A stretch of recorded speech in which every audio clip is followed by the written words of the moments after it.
Smug'S 20-year battle against homophobia. Friday, March 8, 2024. Dr. Frank Mugisha by guest writer. What you need to know.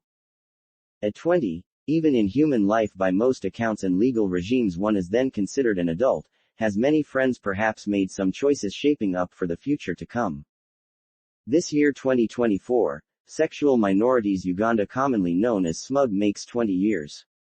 Smug gained local, regional, continental, and global claim as a civil liberties organization that cut its teeth fighting homophobia and broadly the rights of all LGBTQI+ persons. At 20, even in human life by most accounts and legal regimes one is then considered an adult, has many friends, perhaps made some choices shaping up for the future to come.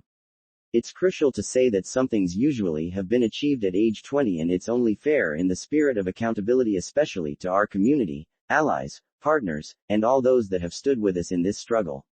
Much as it was our visible feet in the arena, there were invisible hands and shoulders on which we leaned, learned, and were comforted.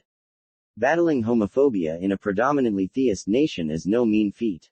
At the time our founders decided to form an umbrella organization to agitate and cogitate about the issues that press the queer community, there was little or no space, let alone a body of knowledge about queerness. Banal stereotypes reigned, and seeking legal redress about some glaring injustices was an anathema because of the public scrutiny in a conservative environment and on many accounts the arcane language of the law and the fear that the judiciary was part and not independent of the executive and legislature, which had always reminded us that we had no place in the country. Through several cases, we went to court challenging homophobia and its direct and latent manifestations. Key among these numerous cases was the case of Victor J. Mukasa and Yvonne Oyo versus Uganda.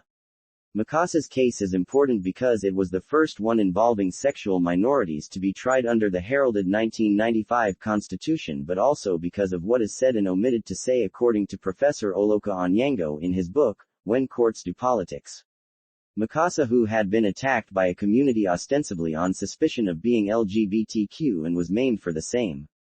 The court ironically divorced Victor's rights to privacy that it sought to protect because Victor's house had been stormed and their rights violated, such as that of human dignity. Despite sexual orientation being the elephant in the room, according to Buzinye Kabumba in his article, The Mukasa Judgment and Gay Rights in Uganda. The judge stated that the case was not about homosexuality. The Mukasa victory showcased the structural nature of violence that LGBTI individuals faced at the hands of those at the locus of power. It was of profound impact to the movement. It's here that I cut the cord that bound me to everything homophobia.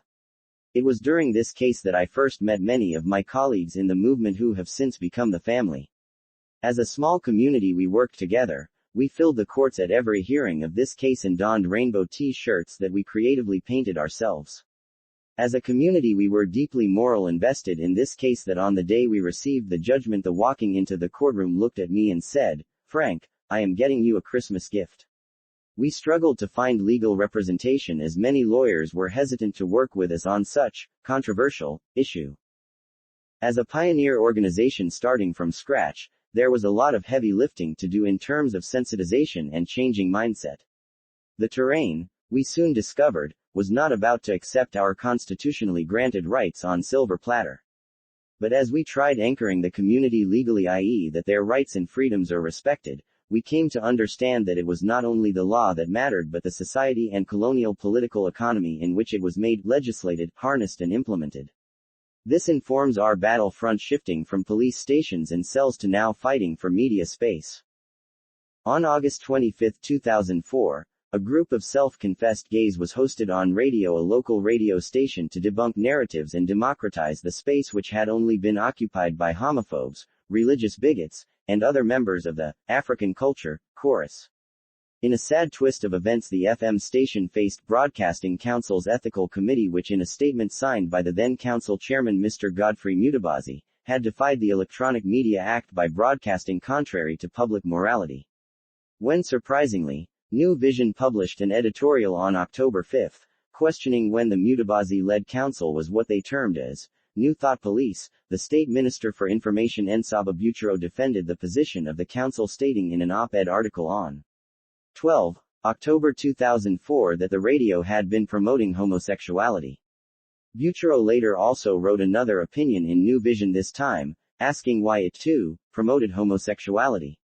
He'd later sound bells for in an August 26, 2007 piece titled, Tough Anti-Gay Law Do. Naively we could not read into geopolitics and the cultural wars. All we wanted was to be accepted and we be heard. In 2007 Smug'S spearheaded a media campaign, Let Us Live in Peace, aimed at asking Ugandans to let LGBTQ enjoy equal and fair treatment. It is in such environment that the first Anti-Homosexuality Act frothed onto the political scene in 2009. Draconian as it might have been, outnumbered in voice, resource-starved, we put up a spirit fight in the media that attracted allies from parents of queer individuals, maverick academics, media doyens, international development partners and the community in a historic court battle that annulled that Anti-Homosexuality Act. We mobilized globally and even sued US-based evangelical Scott Lively for his role in the making of the draconian law. We made our claim global, forcing the court to give us a judgment in real time. On the inspiration of our court victory, some civil society organizations protecting sexual minorities sprung from the grassroots, and we have continued to work in consortiums, collaborations, mentoring and supporting them in many ways as they evade the patriarchal state and homophobic society that bay for their blood.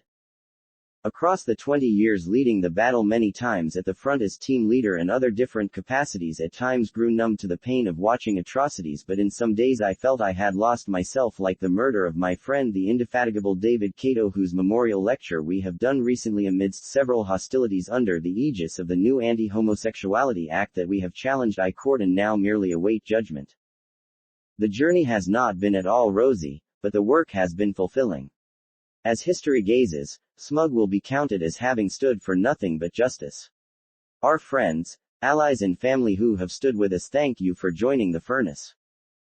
The author, Dr. Frank Mugisha, is a human rights activist and peace advocate. Monitor. Empower Uganda.